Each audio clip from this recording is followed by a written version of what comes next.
Underworld, Rise of the Lycans. There it was. I was sitting there watching it. It's all good. Super happy fun. What I'm trying to say is, it was an energetic movie. There was energy. There was passion. It had the good old Romeo and Juliet. You could easily have replaced the entire storyline and turned it into a question of race, color, creed, and all that. There was a very hidden, underlying message. It was very passionate. The one thing I have to remind people, a lot of people, when they initially saw the trailer, were thinking, hey, that chick there, that's not the one from the first one. What the hell? That's because it's a different character. Simple as that. This girl here plays a character named Sonja, this guy's daughter. Whereas this woman here plays, well, totally different character. You know, if you pay attention to the first two movies, they explain the entire backstory line, and it was really nice to see that the flashbacks from the first two movies were actually played out in the entirety, and the scene was flushed out and done very well, and they went and showed how it all connected and everything. It was nice.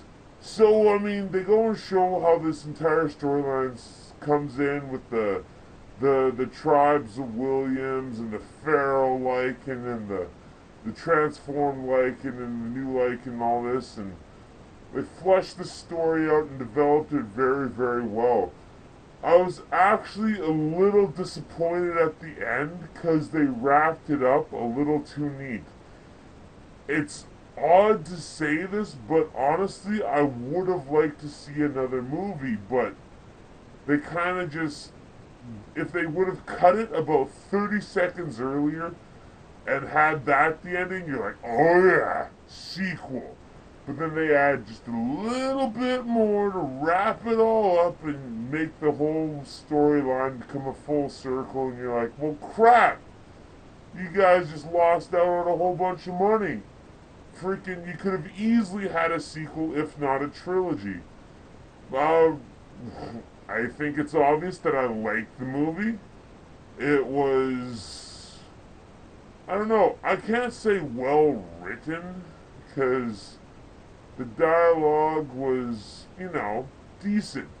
There was a lot of really motivational, vis-a-vis in the sense of Braveheart or Spartacus, you know, rallying the freaking the downtrodden, the peasants, and building them up to glory. It's not cliche, but you do expect it in a movie like this. You want people to be rallied and motivated, and they were.